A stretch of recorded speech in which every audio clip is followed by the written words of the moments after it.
As far as testing, we try and test differently with like a manual muscle test score. So trying to do more of like what you could think of as a 1 rep max. If you hold and push hard as you can, we can test a muscle's strength and specific targeted muscles and then find where our weaknesses are. Yeah, so say for example, if you're coming out of a knee surgery early on or then later on, we're trying to test, are we ready for sport?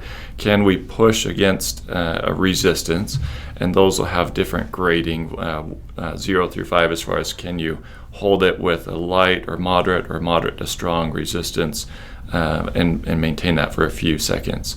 And that's more of kind of like a 1 rep max of strength, and we hold that one for a while, versus can we do that now in our sport? And I think that's where we start to get into some of the sport specifics and then the athlete, the power and endurance that's needed for, or day to day, just what we need to do for activities of daily living.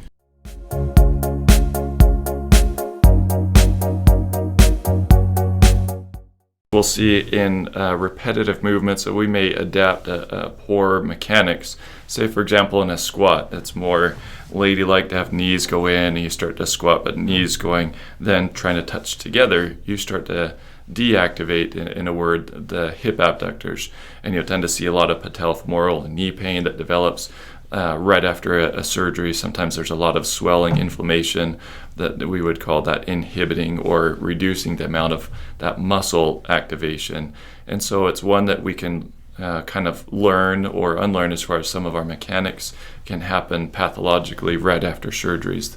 And that's the benefit of working with trainers and exercise specialists, physical therapists, where you can be able to see if you are adapting some of those wrong behaviors that we can correct. Yeah, in the clinic is really interesting. We can see some that are different stages. We'll call them acute or subacute or chronic. It could be something that happens repetitive postures or positions, or it can be an accident like a fall or injury or trauma.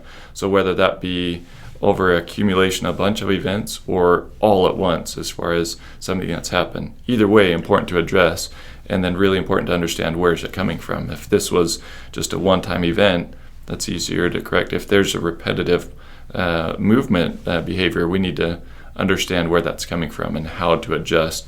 So then long-term success, rather than just treat, that we're going to then maintain what we've just fixed.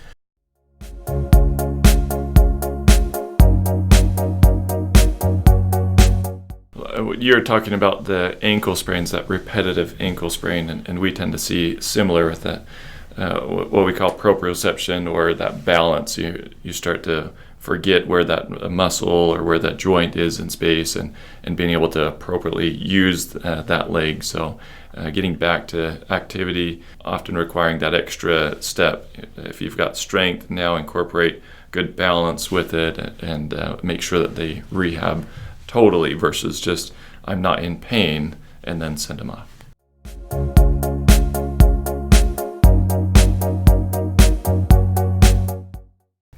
We want to understand a few principles as far as adequate rest as well as adequate activity. If we're always exercising to the point of then overuse, there's injuries that can come from overuse, and there's injuries that can come from disuse and atrophy. So trying to have that good balance, and making sure you get enough rest there.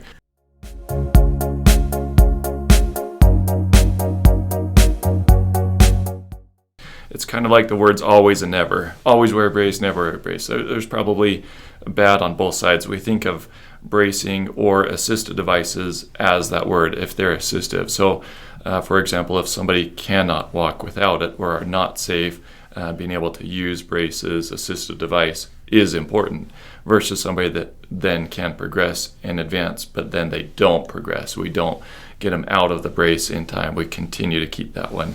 And so it can be both a help and a hindrance, so understanding the appropriate timing. Yeah. So not that a brace is bad if we think, oh, braces are bad or braces are good, rather than just the timing and when they are to be used.